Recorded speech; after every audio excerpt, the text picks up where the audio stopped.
적중하신 토토방방 가족방분들 모두 축하드립니다. 저희 가족방에서 모든 경기 언어범 및 핸디캡 최종 조합 공유해 드리고 있습니다. 적중률 높은 가족방 입장은 고정 댓글에 있는 링크로 문의해 주시기 바랍니다. 8월 11일 국내 축구 및 해외 축구 총 6경기 분석 시작하겠습니다. 첫 번째로 포항 스틸러스 대 FC 서울 경기 알아보겠습니다. 먼저 포항은 서울을 상대로는 상당히 강했던 편이었다. 특히 서울이 올라오는 것을 적절하게 받아내면서 포항이 골 결정력 차이에서 서울을 이기면서 승리를 거두는 케이스가 다수 나오는 상황이다. 포항이 수원FC나 김천같이 수비적으로 나서는 자신들 같은 플레이에는 약한 모습을 보여주는 편이기는 하나 공격적인 팀을 상대로는 전반적으로 강한 편이기도 하다. 이어서 서울은 인천 상대로 이겼지만 경기력이 불안했던 것은 어쩔 수 없는 부분이다. 선수들의 호흡이 아주 잘 맞지는 않은 상황이었고 수비에서도 골대샷을 허용하는 등 불안한 모습을 보였다. 특히 한승규의 불법 도박과 링가드의 부상 등 2라운드 로빈에서 공격을 이끈 선수들이 대부분 이탈한 상황이라는 점도 뼈아픈 대목이라고 본다. 서울이 포항에게는 전체적으로 강하지 못한 모습을 보여준 게 사실이다. 공격적인 전술이 포항의 적절한 역습에 타격을 입는 상황이 많은 모습이다. 특히 한승규와 링가드가 없는 상황에서의 공격 전개도 지난 인천전에서 크게 손발이 맞아 보이는 상황은 아니었다. 포항 스틸러스 승리를 추천합니다. 두 번째로 천안시티 대 전남 드래곤 경기 알아보겠습니다. 먼저 천안은 전체적으로 전남 상대로는 약한 모습을 자주 보여주던 편이었다. 전남을 상대로는 올 시즌에도 공격 축구를 함에도 패배를 기록하기도 했다. 특히 상대의 외국인 선수가 후반에 활개를 치는 것을 저지하지 못했는데 전체적으로 공격적으로 나서느라 체력적인 부분에서의 난조가 후반에 찾아오고 있다.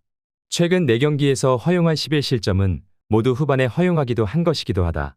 이어서 전남은 라인을 쭉 올려버리고 공략에 들어가는 것이 흔하다. 따라서 상대의 역습 상황에서의 흐름을 제어하는 것에는 약점이 있는 구조라고 볼 수 있을 것이다. 천안도 전체적으로 라인을 올린 팀을 상대로 역습 상황에서 재미를 보고 있기는 한 편이다. 전남도 그동안 하던 대로 공격력을 바탕으로 재미를 보는 기조를 유지해야 할 가능성이 높아 보이는 상황이다. 일단 두 팀이 모두 라인을 쭉 올리고 플레이를 하는 편이라 늘 실점 가능성은 열려있는 전력이라고 볼 수 있을 것이다. 그나마 천안이 전남 상대로는 약점을 제법 드러낸 편이기도 했고 특히 후반에 보여주는 실점 억제 능력이 상당히 떨어진다는 것은 참고할 필요가 있다. 전남 드래곤 승리를 추천합니다. 핸디 언어버 및 최종 조합 받아보실 수 있는 가족방 입장 방법 알려드리겠습니다. 먼저 영상 하단의 댓글을 클릭해 주세요. 두 번째로 댓글 속 가족방 링크를 클릭해 주세요. 마지막으로 채팅 참여하기 누르신 후 메시지 주시고 답장 기다려 주시면 가족방 입장 도움드리도록 하겠습니다. 그럼 분석 이어가 보도록 하겠습니다. 세 번째로 김포FC 대 전남FC 경기 알아보겠습니다. 먼저 김포는 지난 경기에서도 홍원진을 막아세우는 방식으로 최대한 수비를 해내려고 했지만 상대에게 찬스를 여전히 많이 내주는 모습을 보였다. 외국인 선수 퉁가라의 결정력 난조가 아니었더라면 해트트릭 허용도 가능했을 것이다. 전체적으로 공격력이 장점이라고 보기는 어려운 팀인데 장점인 수비가 흔들리니 김포가 크게 힘을 받기는 어려운 구조라고 보는 편이 낫다. 특히 김포는 체력이 떨어지는 여름에 약한 편이기도 하다. 이어서 경남은 김포를 상대로 2연패를 기록 중인 모습이다. 이는 경남이 가진 빌드업 기반의 공격적인 축구가 역습 상황을 만드는 팀들에게는 구조적으로 약하기 때문이다. 다만 최근 아라블리 같은 공격수들의 컨디션 자체는 꽤 좋아 보이는 상황이긴 하다. 김포가 수비력이 전반기만큼의 퀄리티라고 보기는 어렵기 때문에 공격력을 투사하는 식으로 접근하면 재미를 볼 수 있다고 보고 있다. 경남이 구조적인 이슈로 인해서 역습 성향의 팀에게 약한 것은 사실이다. 다만 김포의 수비력이 여름에는 상당히 하락세를 타고 있는 것도 사실이다. 경남의 플레이가 공격적인 흐름에서는 최근 나쁘지는 않은 모습을 보이기에 경남이 골 기록을 많이 쓰면서 상대를 공략하는 것 정도는 가능할 수 있다고 본다. 경남FC 승리를 추천합니다. 네 번째로 스파르타 로테르담 대 헤라클레스 경기 알아보겠습니다. 먼저 스파르타는 늘 고정된 패턴이 있다고 해도 과언은 아닌 전력이다. 특히 하위권 팀을 상대로 강한 편인데 지난 시즌에도 6위 이상의 팀을 상대로는 잘 이기지를 못했다. 전체적으로 경합 상황에서 강한 것이 호조로 이어지는 편인데 상위권 팀들의 조직적인 압박이나 점유율을 기반으로 몰아치는 성향을 잘 제어하지는 못하는 특성을 가지고 있는 편이다. 이어서 헤라클레스는 2부 리그에서는 압도적인 점유로 상대를 밀어붙이는 편이었지만 일부에서는 전력의 차이를 실감해야 했다. 결국 헤라클레스가 스파르타를 상대로는 전체적으로 역습 기반의 단순함으로 승부를 해야 하는 경우가 많았다고 볼 수 있을 것이다. 지난 시즌 강등을 두고 분투하는 상황에서 승리를 기록하긴 했지만 해당 승리도 5년 만의 승리일 정도로 스파르타를 상대로는 기본적으로 약한 모습을 보여주고 있다. 스파르타 입장에서는 강호들의 조직적인 전개나 점유라면 몰라도 하위권 팀의 단순함은 스파르타가 크게 두려워하는 요소는 아니다. 헤라클레스가 일부에서는 점유 기반의 공세를 추구하는 팀은 아니기도 하고 전체적인 전적에서도 스파르타에게 고전하는 형국이 상당히 많았던 게 사실이다. 스파르타 승리를 추천합니다. 핸디 언어버 및 최종 조합 받아보실 수 있는 가족방 입장 방법 알려드리겠습니다. 먼저 영상 하단의 댓글을 클릭해 주세요. 두 번째로 댓글 속 가족방 링크를 클릭해 주세요. 마지막으로 채팅 참여하기 누르신 후 메시지 주시고 답장 기다려 주시면 가족방 입장 도움드리도록 하겠습니다. 그럼 분석 이어가 보도록 하겠습니다.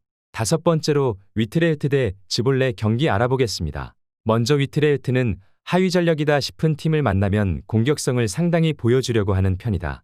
강호들을 상대로는 다소 보수적인 흐름을 선호하는 경향도 없지는 않으나 즈볼레를 상대하는 상황에서는 최대한 공격적인 흐름을 놓치려고 하지는 않는 모습이다.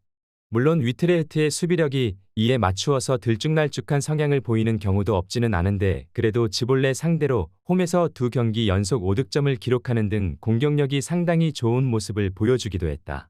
이어서 즈볼레는 전력의 차이를 실감하던 케이스다. 특히 지난 시즌 6위 이상의 팀을 상대로는 모든 경기에서 홈과 원정 가리지 않고 2실점 이상을 허용하는 모습을 보여주기도 했다. 물론 전체적으로 하위권 팀을 상대로는 중앙 주도권을 잡고 이득을 취하는 케이스가 상당히 있었지만 강호들을 상대로는 정교함에서 신뢰를 보내기에는 여러모로 무리였던 모습을 보여주기도 했다. 위트레흐트가 즈볼레 상대로는 공격성을 놓치려고 하지는 않았던 편이다. 특히 즈볼레가 높은 순위 팀을 상대로는 약한 모습을 자주 보여주었고 다실점 상황을 극복하기 어려워하는 면모를 자주 보이기도 했다. 위트레흐트가 실점을 감수하고서라도 다득점 형국을 만들려고 할 가능성이 높다. 위트레흐트 승리를 추천합니다. 여섯 번째로 아약스 대 헤렌벤 경기 알아보겠습니다. 먼저 아약스는 프리시즌의 성과는 괜찮다. 특히 지난 시즌 수비라인에서 경험치를 잘 먹인 어린 수비수들의 성장을 기대해볼 여지가 있는데 지난 시즌에는 노련함이나 적극적인 수비가 팀에게 어느 정도 불안감을 안겼지만 현재 프리시즌에서는 5경기에서 3실점으로 굉장히 흐름이 좋다. 전체적으로 지난 시즌 보여준 전반적인 화력을 유지하면서 명예 회복을 하겠다는 시즌인데 스타트 자체는 안정적으로 가고 있는 느낌을 주고 있다. 이어서 헤렌벤은 강호들을 상대로는 그다지 흐름이 좋은 편은 아니다.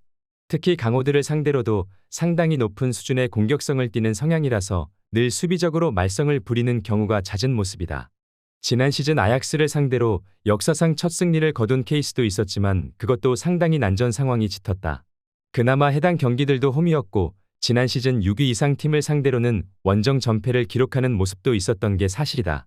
아약스가 현재 프리시즌에서 보여주는 흐름 자체는 괜찮은 상황이다.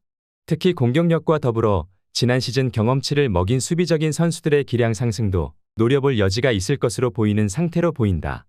헤렌벤이 아약스 상대로도 공격적인 성향을 보일 가능성이 높기는 한데 그럼에도 이 양상이 원정에서 강호를 상대하는 데 도움이 된 건 아니기도 했다. 아약스 승리를 추천합니다.